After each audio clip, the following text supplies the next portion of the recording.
Hello, and welcome to another edition of Heavy Hands. I'm your host, Connor Rebush. With me, as always, Phil McKenzie. Oh.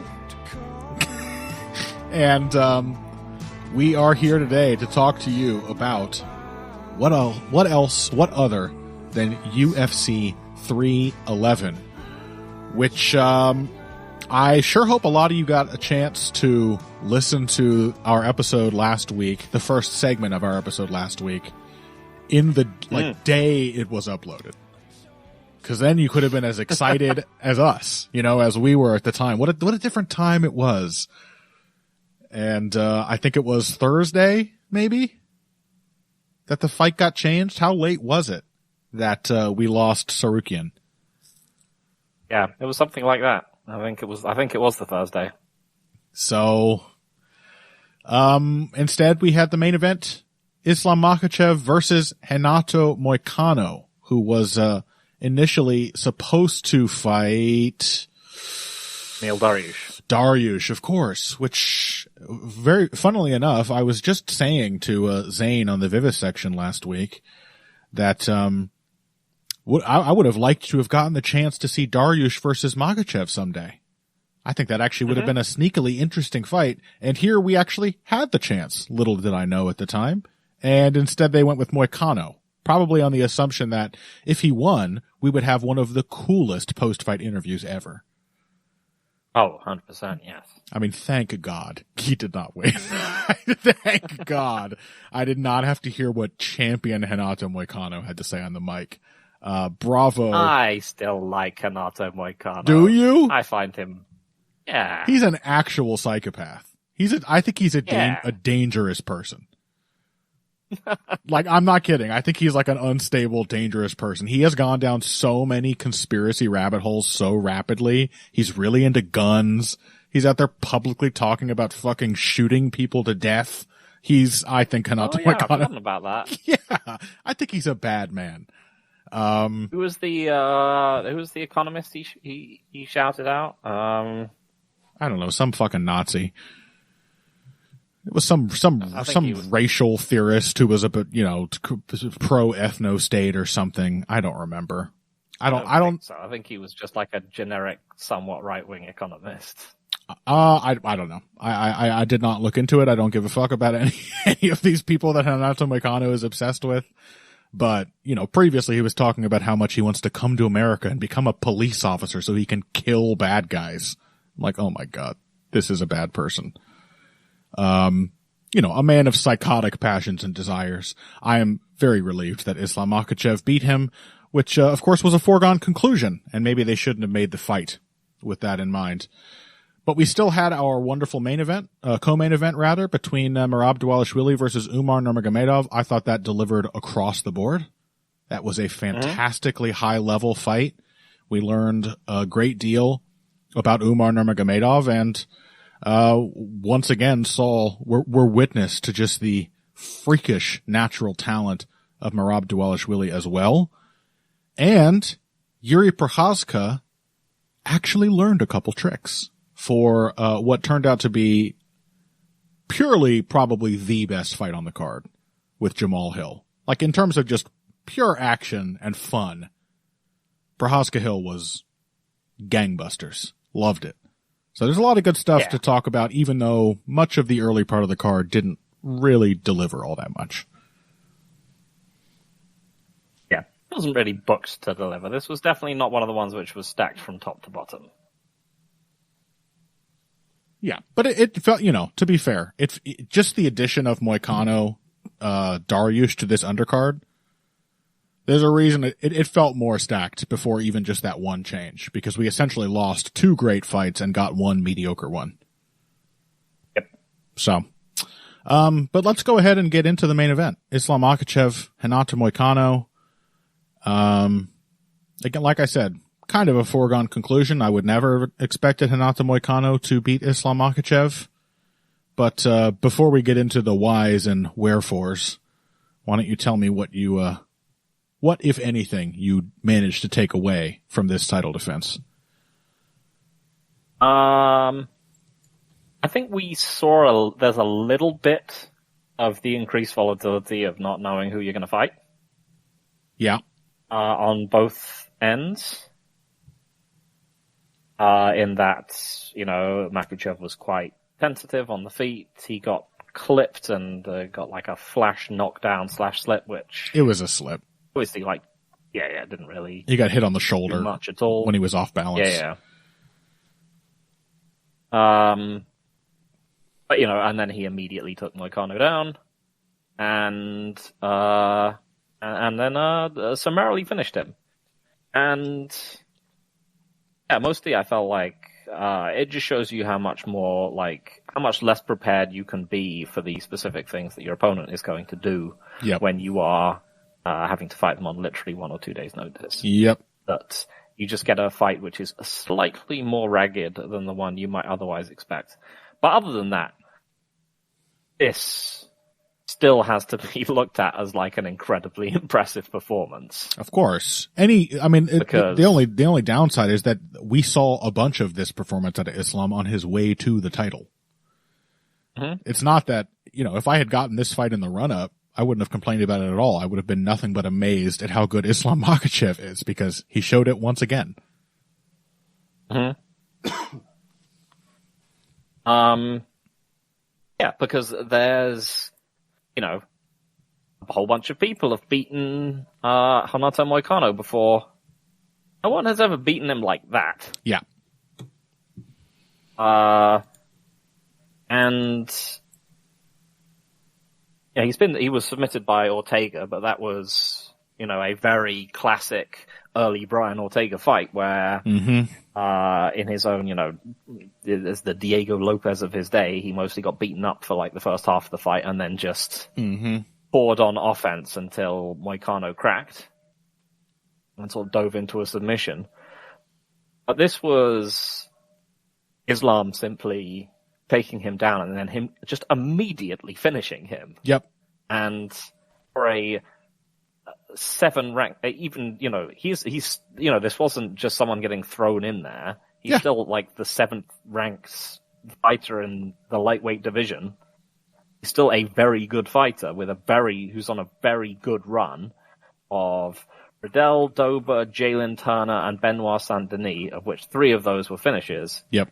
And Islam just ran straight through him. I think I've seen the comparison. I think it makes a lot of sense. Is that people are like, oh, well, look at Pereira had that amazing fight with Khalil Roundtree, and like Khalil Roundtree was like the 8th ranked light heavyweight. Mm-hmm. That is, by any metric, a much worse fighter than the 7th ranked lightweight, and Pereira struggled a reasonable amount with him, and yeah, Islam just ran straight through Moicano. Like he's just a really special fighter. He's just that much better than the sort of mean skill level of the division. Yeah. Even, it's just that much better than than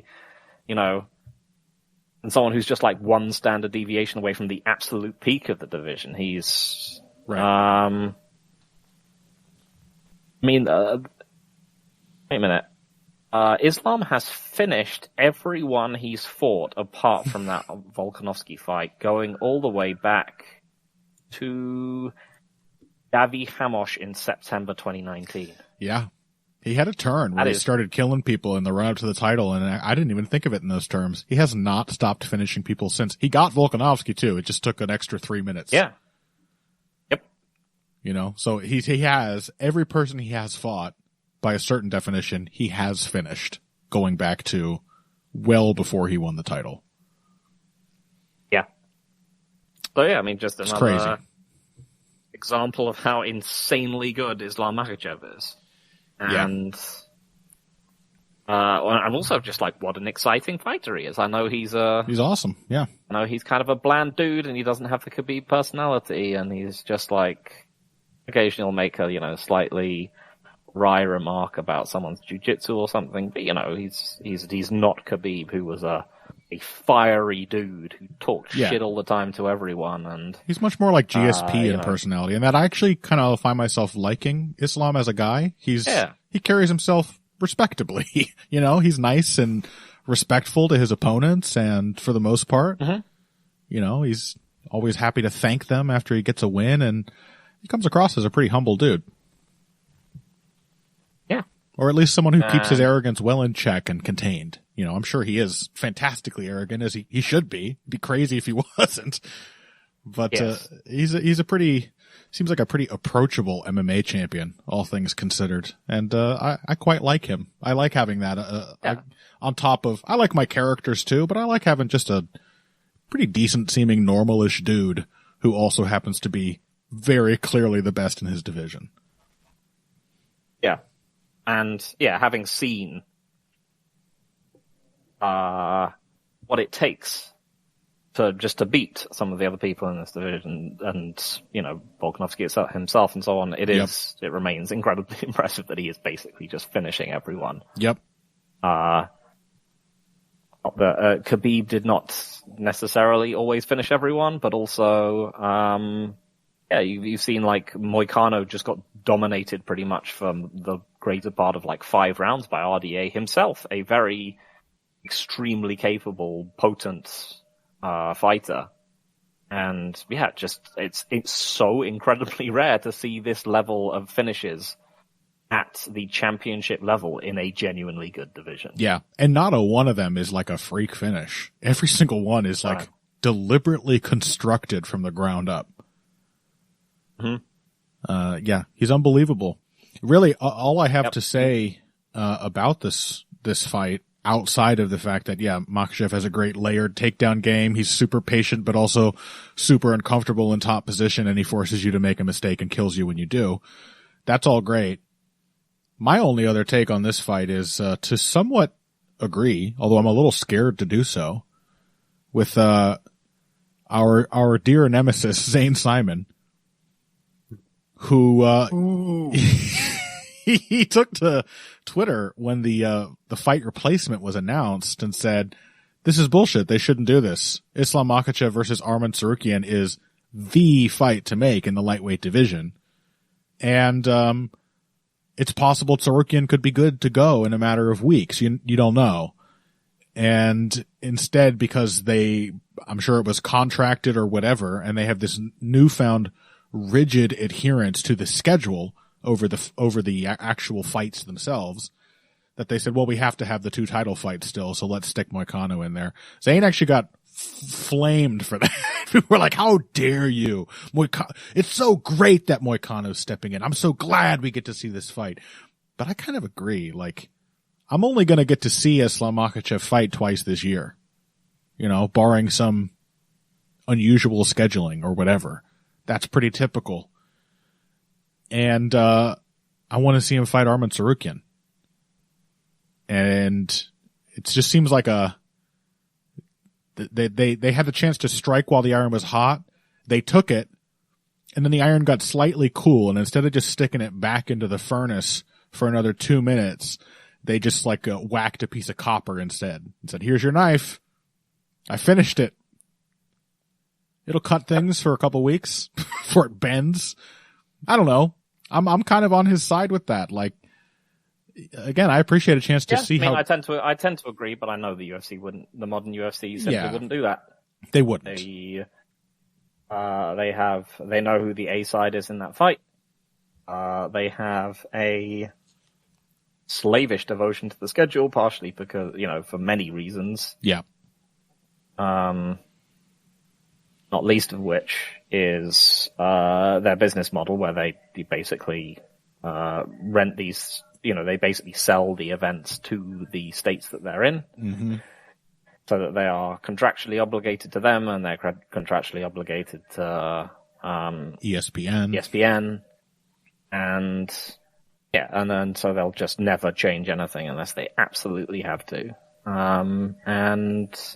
If that means putting on far inferior fights, then so be it. The schedule must be unchanged. The UFC model has its advantages for fans over boxing. Like, that can't be denied. In a certain way, you do get to see more of the good fights on a more regular basis than you do in boxing, because, well, the fighters have no say. They have to do it. But this would never happen in boxing. You know what I mean? If Tyson Fury got injured 3 days before fighting Usyk. They're not going to have Usyk go in there and fight fucking, I don't know, Dillian White or something instead. Yeah. That would be a joke. No one would, it's ridiculous. You'd be like, no, just wait 3 weeks until Tyson's back is loosened out or whatever, and we'll rebook it. So it is a bit of a downer that I know I'm going to see Makhachev fight twice this year at most, and this was one of them. And I really wanted to see him fight Sarukian. And now that one is at a minimum 3-4 months away. Yeah. But it was a very good performance, and I thought sure, well worth the $200,000.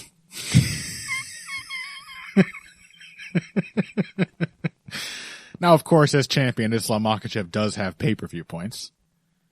And as a bunch of people are pointing out, this is actually tax fraud. It's not a fighter evasion. Yeah. It's actually tax evasion because California exacts an exorbitant tax on fighter purses. So everyone saves money if they lie to the government and pretend they're only paying them $200K. So he did get more than that. But it still should be phenomenally embarrassing for the UFC that they're willing to put that fucking shit on the street. Yeah, we paid, you remember that guy you just saw, how he effortlessly beat that guy who's like, doesn't get finished at lightweight and in fact finishes all his opponents for the most part? Yeah, he gets, $200K. That's how much we paid for that. Also, I mean, presumably they did I don't think it is actual tax fraud. Would the UFC be potentially stupid enough to do that? It's a loophole. I'm sure it's a thing where in any sensible government it would be regarded as fraud or whatever, more so than his fight purse. But let me put it this way: I'm sure it's legal. I don't think they're actually going to pay him in another state the money, his fight purse for this fight. Well, that's what people are saying they do. Generous tax. I think that would be a very dangerous thing for the UFC to do. I would assume it's a practicable loophole. It's not a company which has, cash flow problems where it would need to be chiseling people out of that amount of money. I think his purse is actually probably still quite small considering who he is, but they've just loaded a bunch of pay-per-view stuff into it because that doesn't get taxed by California. But the idea that they're actually paying him his real purse in Nevada or wiring it to Dagestan is, I think, would be actually quite a dangerous thing for a multinational corporation to do. Well, yeah. I mean, I don't know obviously enough about this. I will say there's a lot of legal loopholes in the U.S. tax and finance systems that, really should be regarded as fraud, but aren't. So it's not like there's no room for something like that where it's like, yeah, clearly this is bending the rules, but it's fine. But just to, offer some context for your point about the UFC not being quite so greedy that they would nickel and dime to that degree. Did you see Chris Weidman's tweet during the event? No. Hey guys, having trouble buying the pay-per-view. And then he paid $20. So they gave him a pretty steep discount. But the former middleweight champion and current UFC employee still has to pay $20 for the fucking pay-per-view. Got a gift. They basically gave him a gift card. Yeah. You get a discount. Sensational. That is how greedy they are. I mean, so I don't know. But I mean, there's greedy in a chiseling, bean counting way, and there's greedy in a way which could, scheming, get the IRS on me kind of thing, which is I strongly doubt. A little different. I strongly doubt they're doing anything that is on its face illegal, even if they're doing some unethical shit, and some shit that probably should be illegal. Anyway, that was Islam Makhachev's part of UFC 311, which means we should take a quick break, and when we return, get on to the co-main event bantamweight title fight between Merab Dvalishvili and Umar Nurmagomedov. After that, light heavyweights Yuri Prochazka versus Jamal Hill, and we're going to try to also talk about Raoni Barcelos' incredible OG, how many times do I have to teach you this lesson, old man, performance against super prospect Peyton Talbot down on the prelims. So hopefully all of that after this. Hey everybody, thanks for listening to this week's Heavy Hands. If you like what you hear, please consider pledging to support the podcast on Patreon. Patreon is basically continuous crowdfunding. You sign up to contribute a certain amount per month to help us with production costs and the like, and in return you get rewards ranging from a mention on the Heavy Hands website to a question or topic of your choice being discussed on the show.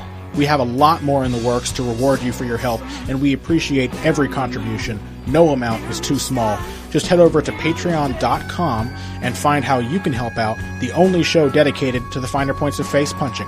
Now let's get back to it. Welcome back to Heavy Hands. Let's talk about these bantamweights. Merab Dvalishvili, Umar Nurmagomedov.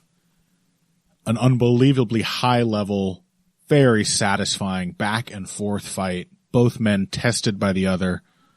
Phil, give me your thoughts. I'm going to have to steal one from someone on Twitter. What's new? First the British Museum, now this. Yep. I mean, yeah, it's in my heritage, right? I can't remember who it was. Was it Ian Stambursky? But someone basically said this surely has to be the lock for, one of the initial candidates for the game strategy is for losers game plans that don't work. Mm. Yeah, Ian Gage Stambursky, I think. Mm-hmm. Because this was an incredible performance from Umar Nurmagomedov until cheat code came into play. Yeah. What else? Basically my only, I think, tweet that I've made about the event so far was just me saying, my God, reiterating my statement that Merab's cardio is the greatest, athletic weapon that I've ever seen in this sport. Yeah. In terms of just how integral it is to his success, how much he leans on it, it's such a explicitly core part of his game. I can't think of a single other. No power puncher, no granite-chinned brawler, no, powerhouse wrestler. No one has a more singularly incredible athletic gift than Merab's cardio. I mean, when to think of comparators, because it's one of those things where you're just like, oh, I didn't know people could do this. Yeah. It makes no sense. You have to find people from other sports. You have to find my comparators. It's like Julian Jackson's punching. You just see that guy punching people, and you're like, I didn't know humans could do that. Yeah.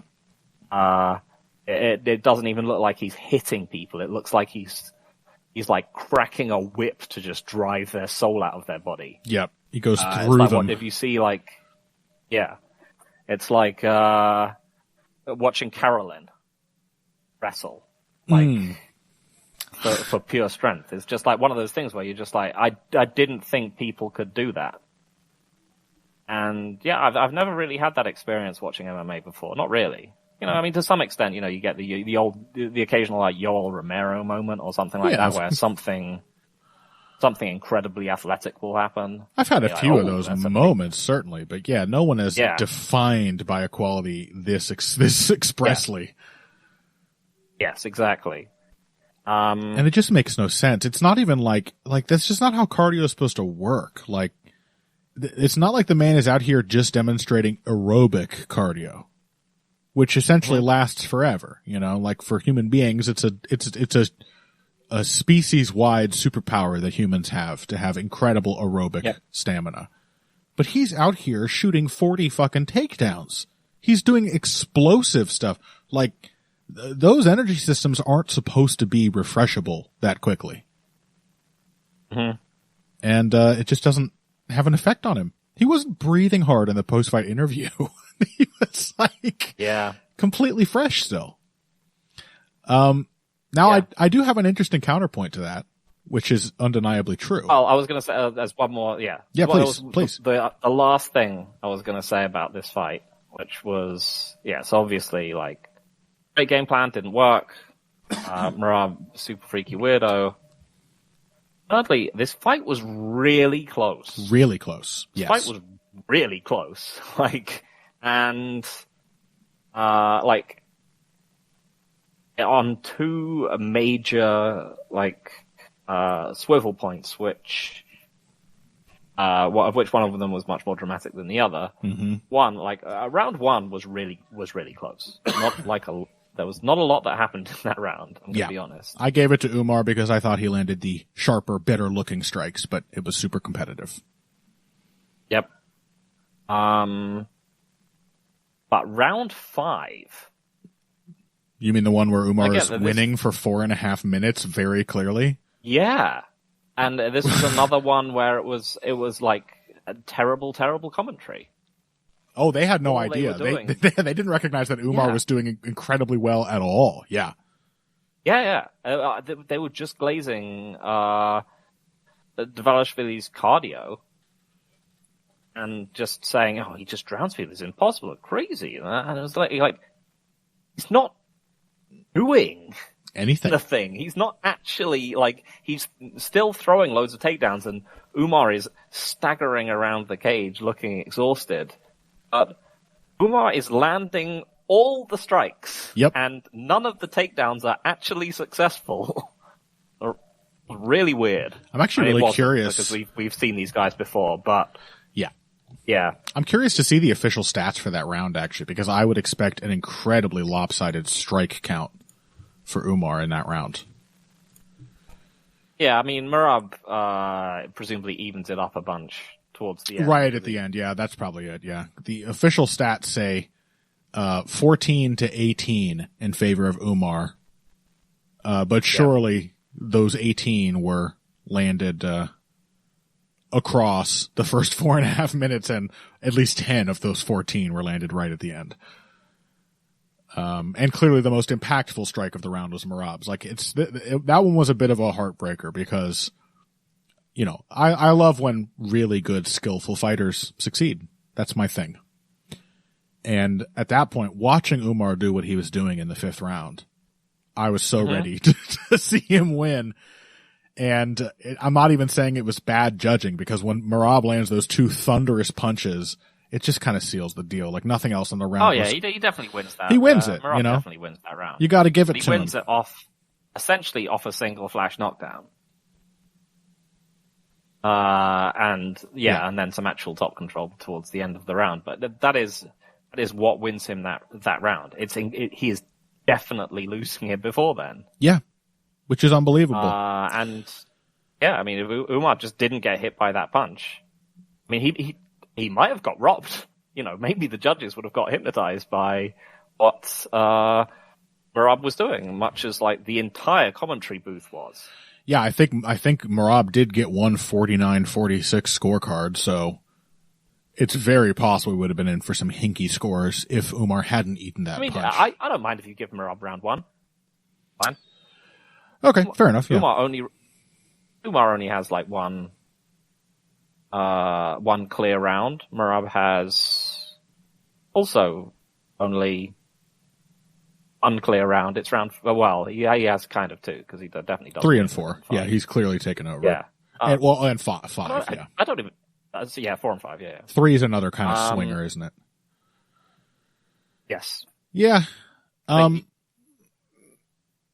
The thing I was going to say, which ties into this, and is that yes, Merab is inexhaustible physically. But I believe you mentioned the idea back at the time of the O'Malley fight that Merab can be mentally exhausted. He's not immune to mental fatigue. He's not immune to losing focus or running out of ideas. And I think this fight was actually a great example of that. Because I think that's what happened by the 5th round, and even throughout much of the 4th, that Merab is doing so much showboating and all of which was great. I'm happy to see that kind of stuff, trying to make an impression on the opponent and playing to the crowd, whatever.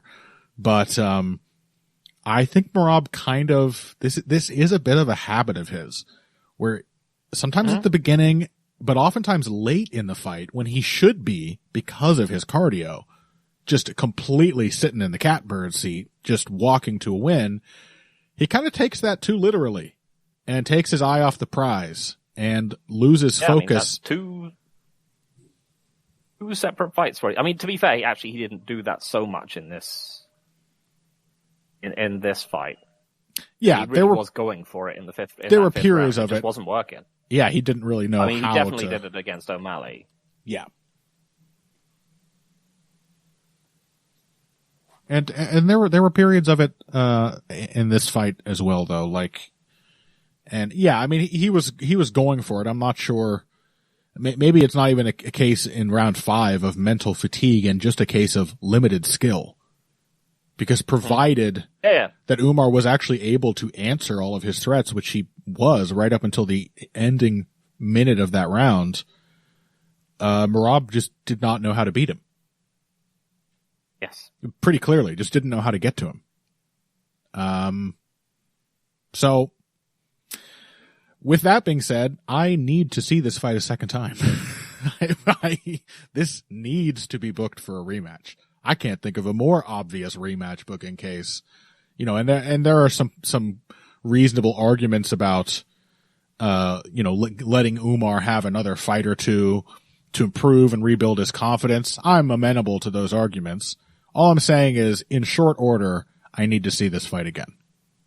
Because even though optically so much of it was dreadful for Umar, just as it is for basically every Merab Dvalishvili opponent, in a very real way, I think he is one or two solid adjustments from convincingly beating Merab Dvalishvili, based on what we saw here. Yeah, it was that close. I mean, he was one punch away from beating Merab Dvalishvili in this fight. Yeah. Yeah.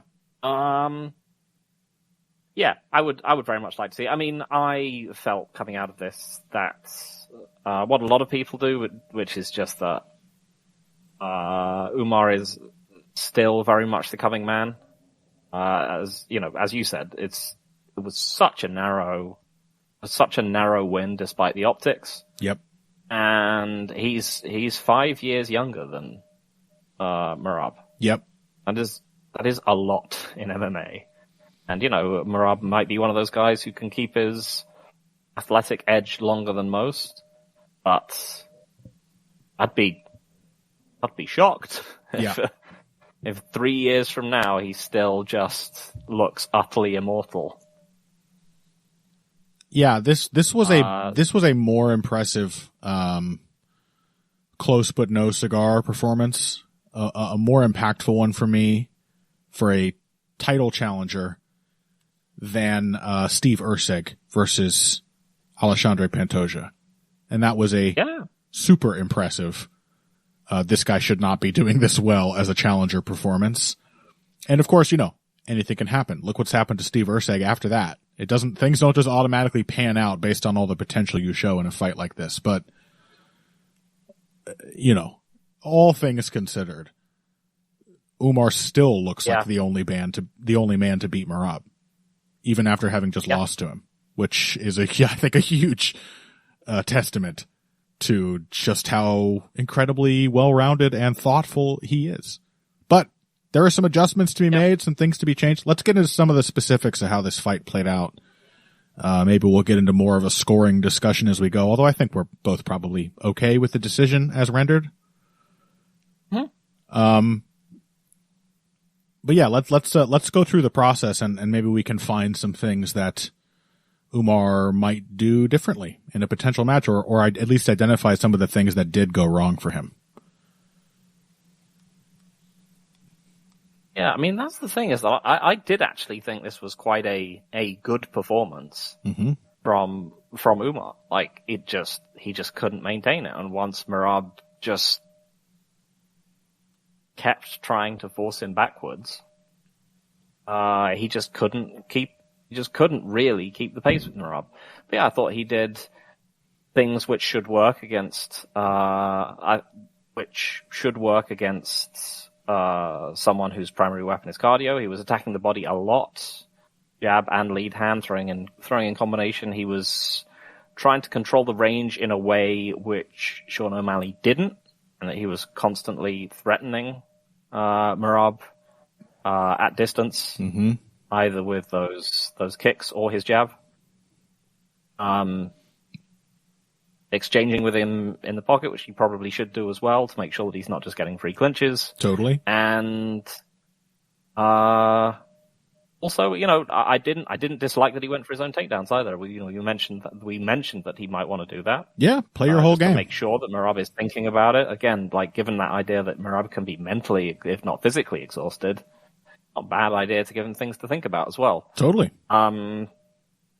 Yeah, so I genuinely thought it was like a very good game plan that simply unfolded, sort of unraveled against one of the most unfair cheat codes in MMA. So what did you see? What did you think he could be doing like better? Yeah, I mean, I agree with that all for the most part. There's some tweaks. I actually thought, counter to what you said, that Umar could have done a lot more body work. I think just on the basic idea of give him straight shots to the chest for him to run into when he changes levels, which he is going to do as often as possible. Like, look, if it is possible to tire Merab out, and we have seen him somewhat fatigued in the past, it's still incredible. The man had like life-threatening staph and was on antibiotics in this fight and didn't show much fatigue, if any. So it's, but to the extent that it is possible to tire him out, body work. But I think people really vastly underestimate the many, many other advantages of a concerted body attack. I think people think of it normally as like it sets up your knockout punch, or it saps the opponent's energy. And both of these things are wonderful, like bonus advantages of body work. The biggest one though is it's fucking free real estate. And MMA fighters do not appreciate this as much as they should. It's just way easier to hit someone in the body. And if you're trying to keep somebody back at range, look at how many Floyd Mayweather fights are almost entirely defined by his body jab in the late phase of his career.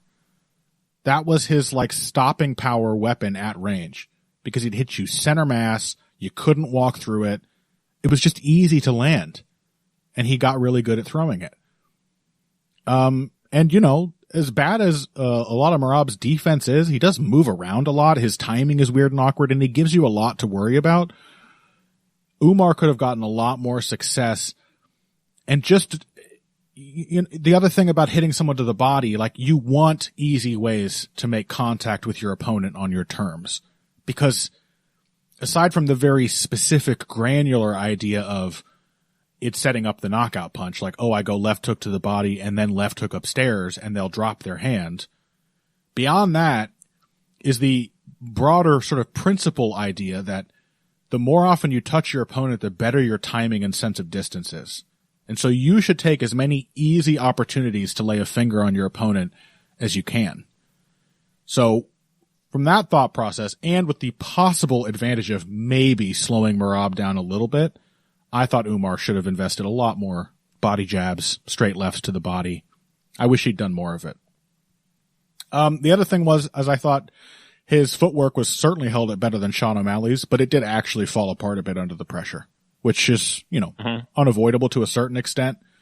But it wasn't really that long into this fight before even Umar Nurmagomedov started just leaping straight back from exchanges. He would like get in one shot and then try to get as far away as he possibly could immediately after the exchange. And that clearly got put Merab into a very comfortable position where he was just given the option to eat up space on a regular basis, which he loves to do. So those are two little changes. I think just a little more solid on the positional aspect, just taking more advantage of Merab's total overcommitment from long range and sidestepping and pivoting around him, and just sticking to his body more consistently. There's some other things you might look for. Maybe a little more punishing clinch attack from Umar would have been good. Although, he clearly had to invest most of his energy in just trying to fight Merab off whenever they were clinched up. But, I think just keep it simple. That's what I would say. Like, I think an even more minimalist routine kind of game plan from Merab, that's the part of his game that makes him so specially suited to fighting Merab. You know what I mean? Is that he's textbook. So it's almost like we were talking about like computer cheaters in Tekken and chess before the show. And it's like Umar has a little bit of that. He's so textbook that like he just doesn't have to fear the psychological impact of fighting Merab the same degree that most people do. And you could see it in this fight. He was so tired after round 3, and he did phenomenally well in the very last round of the fight anyway. And that's because he's a very principled fighter with good technique. He has a lot to lean on when the athletic aspects of his game are being taken away from him. And I think he could just lean into it even more. Just really, really focus on building up a points lead on Merab Dvalishvili at range and hopefully slowing him down in the process. But at the very least, giving him a lot more straightforward threats to think about. Jab the body. I guess I also would like to see him maybe use the kicking game more. One of the things I was curious about with this fight was that we've never really seen Merab up against a sustained kicking offense. Yep. And I was thinking he fights Aljamain Sterling a lot. He's probably pretty good at countering kicks. I don't think that was necessarily the case. Nope. I don't think there was really much. Most of the kicks that Umar threw were just free. Yep. And with the quality and quantity of jabs and like simple, easy shots he was landing and threatening throughout the fight, he probably could have got a decent low kick game going too. Yeah. And just, I think he's good enough with his boxing. He probably could have disguised them and used them sparingly enough that Merab wouldn't have caught on. Well, also, like, we saw the level of Umar's wrestling. The scrambling in this fight was bananas. So, like, he just doesn't have to worry about a kick getting countered with a takedown the way a Sean O'Malley would. He can afford that. So it might be worthwhile to invest in, an attritive kicking game. Totally. Because this is another thing, like, most of his kicks even, like, he had the front kicks to the body a few times. Those were nice, but a lot of his kicks were like lead leg high kicks. I felt he was a little too focused on trying to hurt Merab and not focused enough on just staying rock steady, maintaining the proper range, fighting off the takedowns, and piling up points. Yeah. We're nitpicking here, but nitpicking that's the level he's at. Like, he was so close. Yeah. He's a nitpick away from winning this fight. Yeah, but the other part of this is that, like, what if Dvalishvili just like goes for it faster earlier next time? Yeah. Because we had, as we've seen on many occasions, like, Merab likes to start slow, probably because he has really bad defense and he just doesn't want to risk anything early until he has some understanding of his opponent's timing, and he doesn't want to run straight into a counter and die because he knows he can always win over like the next 20 minutes by being just Merab. But what if just like Merab just went for him in the first round, so it wasn't the first round didn't look like that? What if Umar has a better game plan but simply gets tired one round earlier?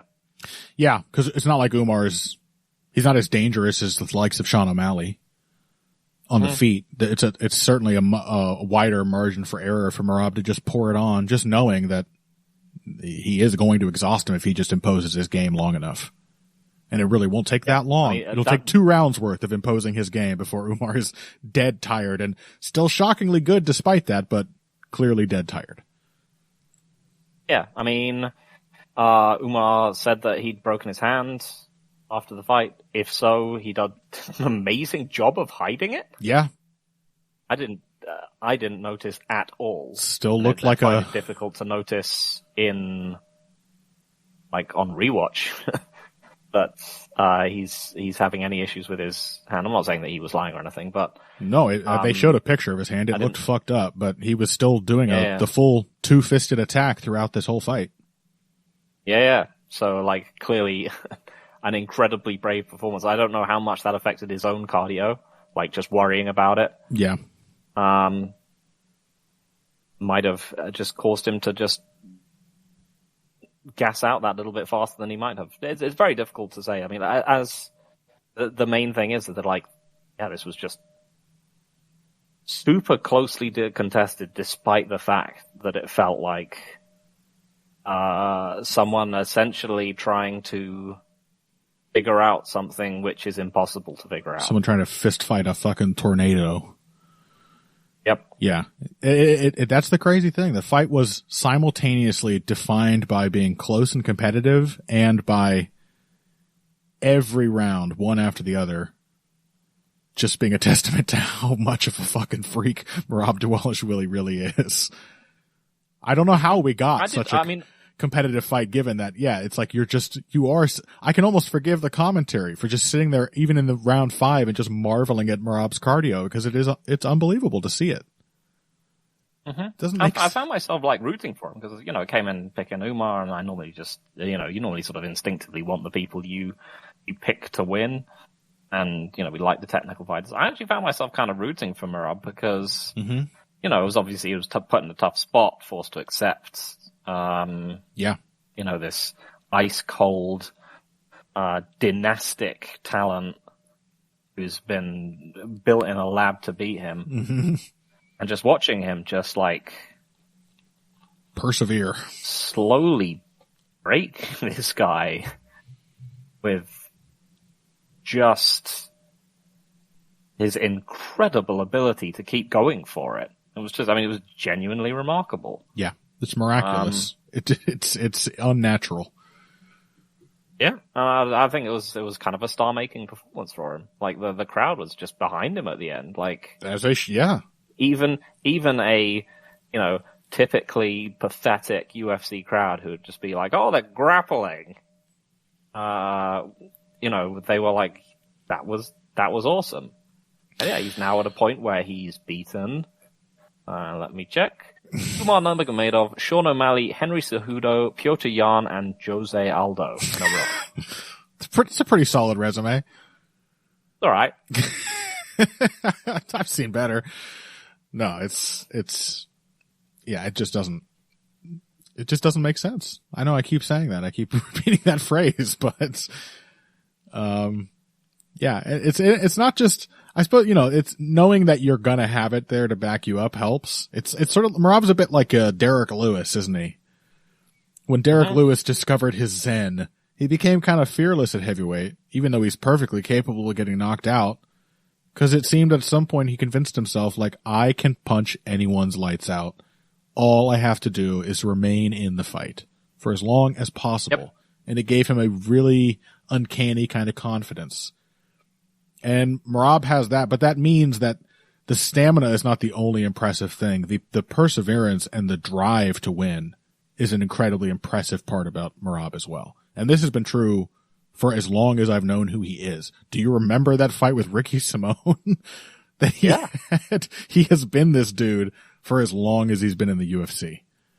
Just nobody is more determined to win than Merab Dvalishvili. Yeah. A remarkable fight. I gotta see it again. It was so good. Yeah, it was just great to watch. It was like fantastic grappling. It was back and forth. It was competitive. Like both guys could change how it goes the next time around. It's hard to think of anyone there really is for either one of them after that. You know, obviously Merab would much rather fight Piotr Jan. I don't blame him. Yeah, although it's going to be a little harder to credibly reiterate what he said about Umar not deserving this fight when he was obviously in the phase of trying to avoid having this fight. Hopefully he drops that line and is willing to do it again, because he just won, you know, like he's capable of winning, clearly. But the idea that, Umar doesn't deserve it and yada, yada, yada, that was soundly undermined, that argument, because this was the most, as I said, most competitive fight Merab's had in the UFC probably since Ricky Simone. Yeah. Wait a minute, was it Frankie Saenz that he fought? Maybe that. He might have fought was that Saenz. after? Yeah. Oh no, that was before Simone. Yeah, so it is basically Ricky Simone. Yeah.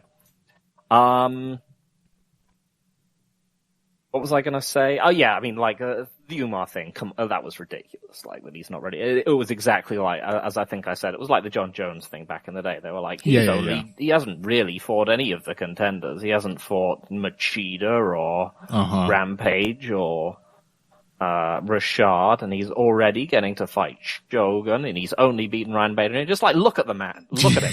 You can't tell he's good. Like, seriously. Yeah. Yeah. And it was so obvious with Umar that he was capable of a great performance. So it was still shocking to see it happening. That 5th round blew my goddamn mind. I was like, how is he doing this? That's why I say, like, I was so astounded. I was a little heartbroken when Merab landed those punches. Oh, yeah. I'm like, he just won the fight. Fair play. But, man, that was impressive what Umar was doing there. Yeah. Completely knackered. And he was just easily winning the round, and then he got clipped by one massive punch. Yeah, it was like Whitaker prevailing against Romero or something. It was that kind of overcoming just an unfair advantage on the part of your opponent. I loved it, and I'd love to see him get another crack at it, and I'd be perfectly happy if Merab beat him again, because if he beats him in a fight like this, I'll be there to watch it. I'll have fun. Yeah, no kidding. All right. Well, let's take our final break on that note. When we return, Yuri Prochazka and Jamal Hill, Raoni Barcelos, and Peyton Talbot after this. Financial support is fantastic, but there are other, even easier ways to support Heavy Hands. Perhaps the best is by spreading the word. We know our fan base. You're all cool, popular people with serious social media presences. You're tastemakers and trendsetters. Okay, there are 1 or 2 of you that don't fit that description. You know who you are, but no matter what, you can always help us out by telling folks about the show. And you can also give us a positive rating and review on iTunes and Stitcher, things like that. We rely on word of mouth and positive feedback to grow and improve, so thank you very much for your time and your help. Now, back to the show. Let's talk about some light heavyweights. Yuri Prochazka, Jamal Hill. I was a little nervous as we approached this one, Phil, because we were very hard on Jamal Hill, and while none of the things we said were wrong, and in fact were very much verified by this fight, you know, we got a little pushback. People were like, "You're really underrating Jamal Hill," and I started to recognize that they were right. That just because, you know, this is an old foible of mine, Phil, where it's like, I think, despite all the evidence to the contrary, that technique is the most important thing. And it isn't. Jamal Hill can be a good fighter while having dreadful technique. I mean, Dricus du Plessis is a champion. And I started to realize that, and watching the fight, I actually was quite impressed with Jamal Hill. Yeah. This was my reaction as well, exactly. I thought Jamal Hill fought, given the level of technique he's equipped with, the best fight he possibly could have against Yuri Prochazka. I thought he really did a great job. But the technique also lost him the fight. So it may not be the most important. It is running forward and, you know, having your knees bang together when you miss a right hand, and leaning past both of your feet. You will still get punished for that by a good opponent, no matter how many other sort of intangible qualities you possess, no matter how great your feel is, how brave you are, whatever. Technique is still somewhat important. And so I did find it very satisfying that Yuri Prochazka put on the best counter-punching performance of his life and punished many of Jamal Hill's technical mistakes when he was taking the lead. Yeah. I found myself thinking, like, about the importance of bases. Because Yuri is someone who's, you know, got all his traditional martial arts stuff that he wants to do, and he's, you know, trying to reuse karate and kendo, and he probably, you know, reads Musashi's Book of Five Rings and all this other kind of stuff that we think of as being, a bit hokey in the modern world, which has been mostly honed around the efficacies of a few, functional martial arts. But the thing is that, like, all of those things are actually based around principles. It's true. They were actually battle tested. They have been passed down for over hundreds of years, and sometimes, they've been, quote unquote corrupted or changed by, ritualization or, lack of competition and all this other kind of stuff. But they are based in actual principles. Yeah. Particularly, I will say with Japanese martial arts, they are traditional for a reason, because they are effective in a much more real way than, say, many Chinese traditional martial arts, many of which were like totally reinvented after the Cultural Revolution. And they're very, like, Tai Chi is not a martial art, in the way that it's practiced. It has no connection to a history of combat, but most schools of karate do. Kendo is still fencing. Like, Japanese martial arts are still practical in a very real way. So, he has principles. He is. So Yuri looks like someone who's learned, somewhat archaic principles, but principles nonetheless. Jamal Hill genuinely looks like someone who has taught himself how to fight. Like, watching like really badly filmed UFC fights. Like the thing and this is actually something which I think has improved over the years. I think one of the few things that you can say has genuinely improved it in UFC production, which is that they keep both the fighters in the shot at all times, and you can see their feet. I love that. But Jamal Hill looks like he watched at least much more than they used to. But Jamal Hill looks like he watched just the close-up shots fights where it was just the close-ups, and he learned to fight from there, because he's just like an image of a boxer.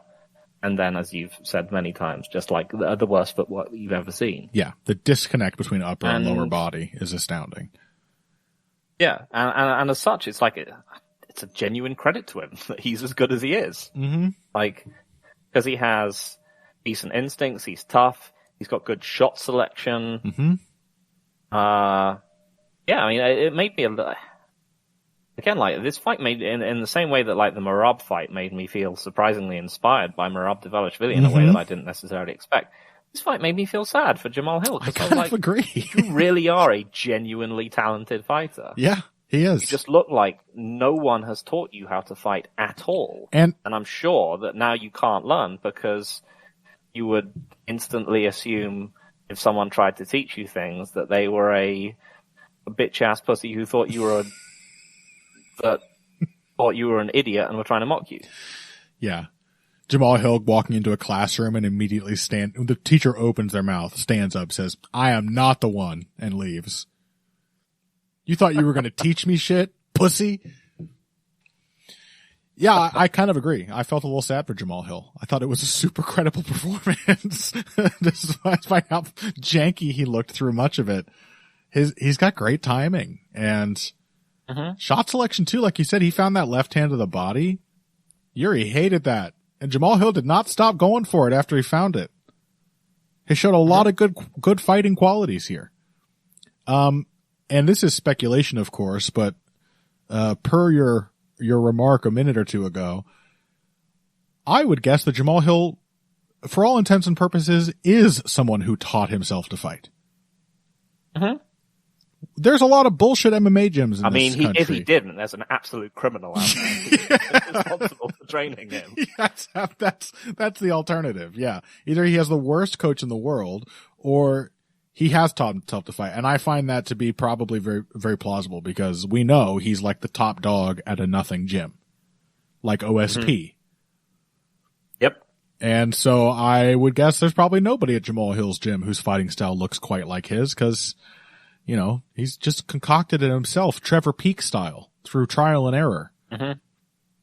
It's just, he does what makes sense to him, and clearly nobody has corrected him or succeeded in correcting him. But yeah, let's talk about why Jamal Hill's natural talents, which were really just leaping off the screen during the entirety of this fight, why they did not prevail. And there's one very particular thing. Yuri Prochazka thought about defense. Mm-hmm. He thought about it, and he improved it. So, from that perspective, I'm also really, really happy that Yuri Prochazka won, because I love seeing fighters get better. It's the most fulfilling thing in MMA for me, is watching somebody learn a lesson and apply it successfully, even unsuccessfully. I'll take that kind of moral victory all day, just to see somebody improving on flaws and weaknesses that were revealed in prior performances. And I think it's very obvious that Yuri Prochazka spent a lot of time working on head movement and in particular on slip counters, because it was a defining aspect of this fight, was that Yuri was able to cause Jamal Hill to stumble into a brutal slip counter or a pull counter after making him overextend with his leading shot. He was just on the money with those slip counters, man. Yeah, I think someone asked him about that, right? They talked to him about why the commentary team were the commentary team were like, oh, he's got his hands down and so on, and they were being critical of his defense and so on. He was apparently, I think he said like, "Fuck you, I worked really hard on that." I mean, yeah. Also, he did have his hands up at points when he felt he needed to. We saw a little bit of high guard Yuri. It didn't look comfortable for him, but he did at a couple times recognize that he was in trouble and like put up a nice guard too. So that's all I need to see. Like, it doesn't have to be perfect. He's one fight removed from getting utterly decimated by Alex Pereira. It's just obvious that he was working on his defense and also thinking of how he can incorporate it into the game he likes to play. Mm-hmm. And I love it. I love seeing that.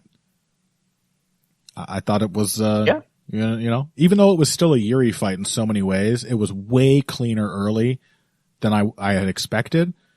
And he recovered more confidently and less messily from the rough spot in the middle than he usually does. It just seemed like a very calm, controlled fight, which is an insane thing to say because it was a ridiculous fight. It was pure light heavyweight action from start to finish, but by Yuri's standards, I thought he was in control for a lot of it. Yeah. Yeah, I mean, he's like, I want to fight Alex Pereira again. I don't want to see that. Just tell him you're going to, and then just don't. Oh, Alex got injured. It's canceled. How about you fight, a Carlos Ulberg instead? Okay, fine. Yeah, don't. I mean, this is the thing, is that he's obviously improved in a style matchup which allows him to demonstrate improvements. Mm-hmm. Right? I mean, we're talking someone who completely loses their feet and massively overswings the minute they try and move forward and strike. Meaning, if you want to slip counter and so on, you're not going to find a much better person to do it against in the division, in all honesty, unless you can find, Yuan Kutalaba. Right. And somebody suggested Alex Pereira simply won't do that. Yeah. It's like, Yuri, to use a sort of vaguely Yuri-ish metaphor, has started at the bottom of a mountain, but Alex Pereira is very high up in terms of like effective technique in these areas. And him trying to be a better defensive fighter would not make him any more likely to beat Alex Pereira, because his only chance beating Alex Pereira is to jump at him with giant winging shots and hit his huge head as early and as hard as humanly possible. It's not happening any other way. Yuri does not have the 4 years he needs to learn to actually be able to compete with Rivera technically. It would still be a slaughter. Yeah. Hey, one of those slip counters, they were really quick and clean and accurate. If he got really, really lucky, he could reproduce something like Adesanya Pereira 2.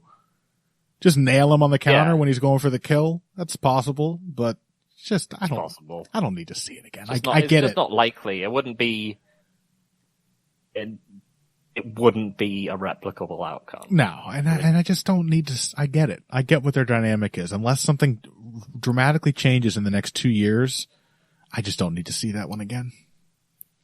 There's so many fights I want to see Yuri in other than that, he's just better utilized in fights like this, which, for all that, Dvalishvili Nurmagomedov was just a feast for the senses and the mind, really a pinnacle of what you want out of an MMA fight intellectually, academically.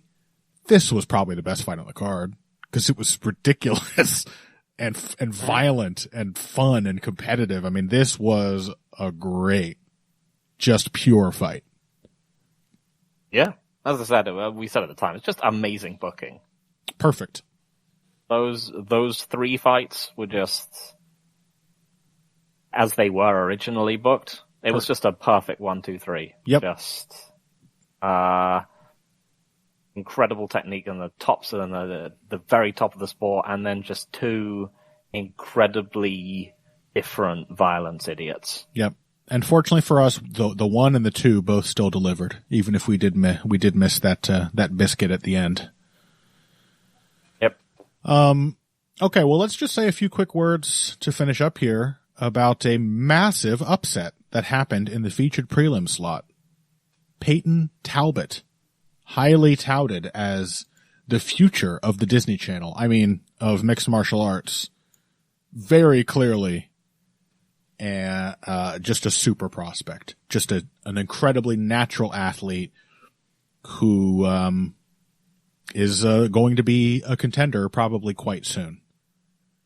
And he was put in there against, one of the best Brazilian wrestlers in MMA in the form of Rony Barcelos, who is, getting old.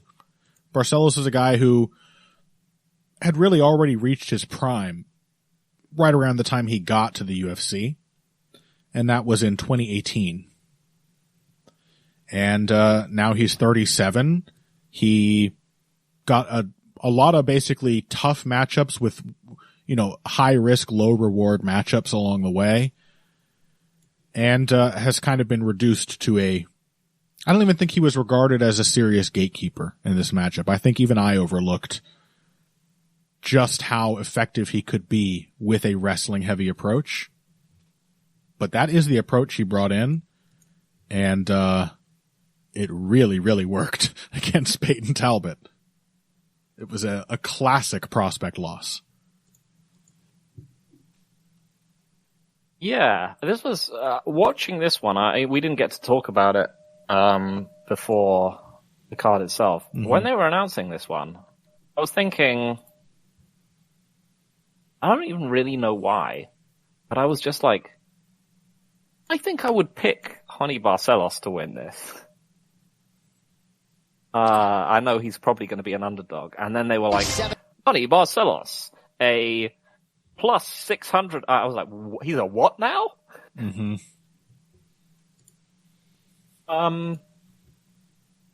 Yeah, I mean, this was a very typical prospect loss where someone came in with the understanding that they were going to be able to, like, if not defend, then scramble out of the takedowns. Well, I think Talbot's problem was that he was ready for, like, first layer takedown defense, but not for any kind of chain wrestling. So clearly and he was confident that he would be able to, he was confident that he would be able to scramble out and, and then tire out Barcelos, which in fact came very, very close to being true. Mm-hmm. He was actually, there was, even though I think this ended up being a 30. Was it 30-27s across the board, or was it just one gave a 30-26 actually? Ooh. Mm-hmm. But otherwise, yes. Barcelos won all 3 rounds on all 3 scorecards. But it was a little. But yeah, I thought it got a little hairy. Some of his top control was a little bit empty. There were times when he was like skirting the cage and Peyton Talbot was beating him up. Mm-hmm. What it made me think of was like how the age dynamics change, in like ways that you don't necessarily expect, moving up and down divisions. Mm-hmm. Because on the one hand, people are like, you really don't want to age out in the lighter weight classes. This fight, in terms of its shape, really reminded me of Jack Della Maddalena against Gilbert Burns. Mm. And, you know, the essential calculus of what each man needed to win. And the difference was simply that Gilbert Burns got tired faster because he was having to lift, you know, more proportional weight with bigger men, and you cannot really wrestle for as long when you are an older person at welterweight. And that when Talbot had his moments for offense, he simply couldn't hurt Barcelos as badly as Della Maddalena could hurt Gilbert Burns. So it felt like an oddly precarious fight. But yeah, one where where I felt like it was the dynamics of the division that sort of allowed Barcelos to have the old man victory, as much as it was like, you know, a victory that could have gone the other way if he'd just gotten tired a tiny bit faster, or Talbot just had a bit more pop. Yeah. I mean, we did also get to see both sides of the age gap, because in a similar way, I suppose, to Austin Bashi last weekend against Christian Rodriguez, Talbot actually did not tire out that easily. He was actually really difficult to effectively exhaust. Like, if he had been able to if he had the wrestling skill, which is clearly the main problem here, if he had the wrestling skill to adjust and start beating some of those second and third layer takedown attacks, he probably would have won this fight. He would have at least been in a good position to do so late, as Barcelos was becoming exhausted. So we got to see some incredible young man cardio on display. It made Barcelos' job much more difficult, but the real difference maker was also age related and was all about, you know, what every prospect loss is about, one way or another: experience.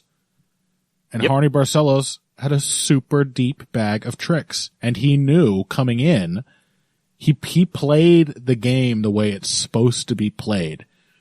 It's zero sum, like any combat sport. And if you go into a fight with the idea that you're going to cook up an attack and then do it, and it's either going to work or fail, you will never be a good fighter. You have to go into every singular attack with the thought that if this misses or is defended, I can still make that a tactical victory because I've forced my opponent to commit defensively. I have forced them to commit in some way or another.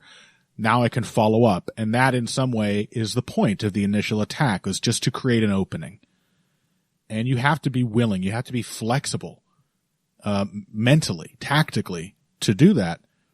And Barcelos showed that.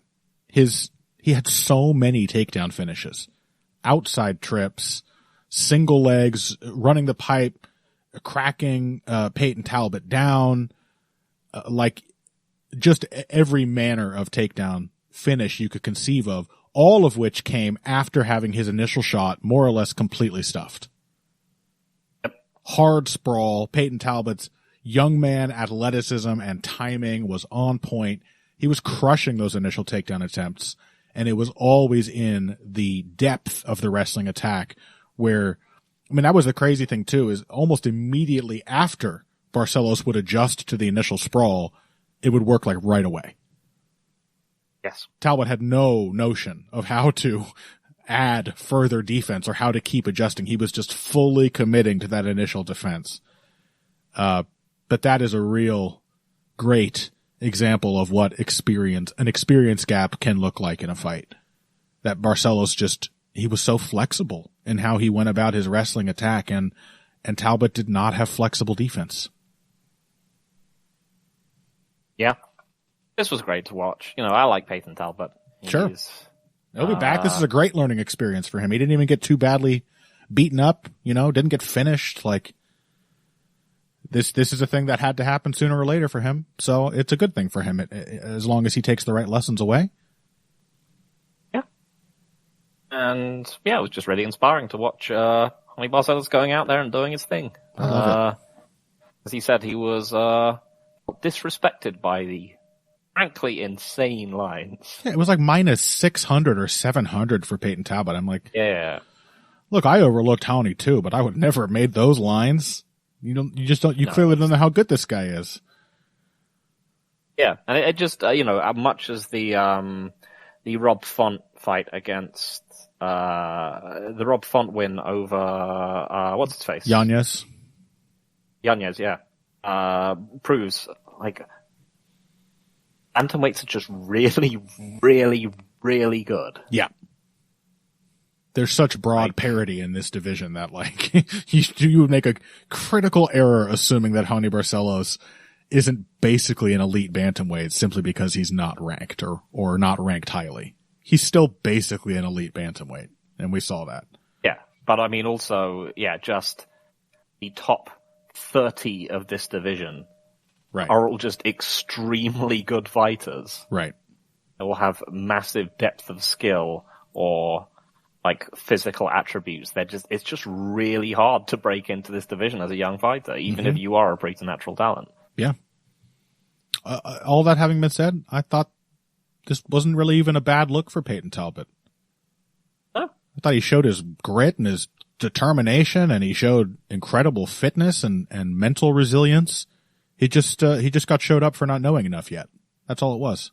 Yeah, as I said, it reminded me strongly of Alan Madalena against Gilbert Burns, and it was just like the main difference was that Madalena is just in a division where hitting people finishes them easier, and people get tired faster. Mm-hmm.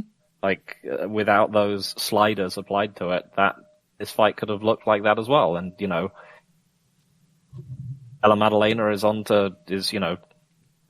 close to title contention at this point. Mm-hmm. So, yeah, I mean, it's just the fact that Peyton needs to recognize that this is a division which is immensely unforgiving of any kind of mistake. Mm-hmm.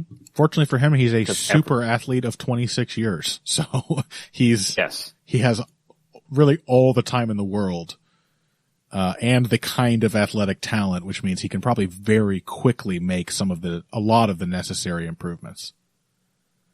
But, I mean, the problem is that he's going to have to make those improvements against people who are really, really good. Yeah, against bantamweights. Yeah, it's tough. Yep. Yeah. He even hit he hit a sick lat drop on Johnny Barcelos in this fight, too. Oh, yeah. That was cool. Didn't lead to much, but it was cool.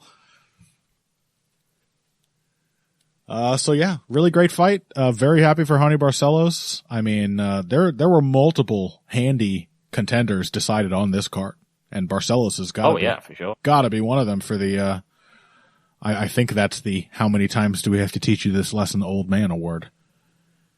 Yeah, 100%. He's the first old man of the year. The first of many, let's hope. We can only hope.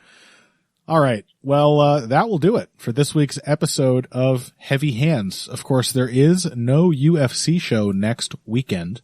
We are 2 weeks away from Israel Adesanya versus Nasruddin Imavov, which is, I think, a fine main event, and it actually has a couple of gems throughout the undercard as of right now. So, that one should be pretty solid. We'll talk about that one to you next week. And until then, please go check out the Heavy Hands Patreon. I did just upload part 1 of me and Miguel Class's sumo series, Heavy Henka, for the January 2025 tournament. We covered the first 7 days of the 15-day event, and I will tell you right now, it has been maybe the most chaotic sumo tournament I've ever seen. Some really, really crazy shit has transpired. A lot of big changes, a lot of upsets. And this is a great introduction. If you don't know about sumo, I promise that at least a good portion of you will enjoy it. Probably more than you think you will.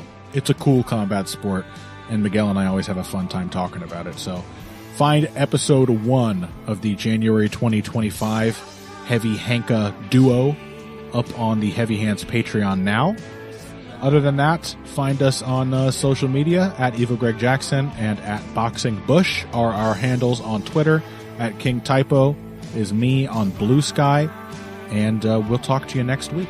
Until then, if you came here today for the finer points of face punching, you came to the right place. This has been Heavy Hands.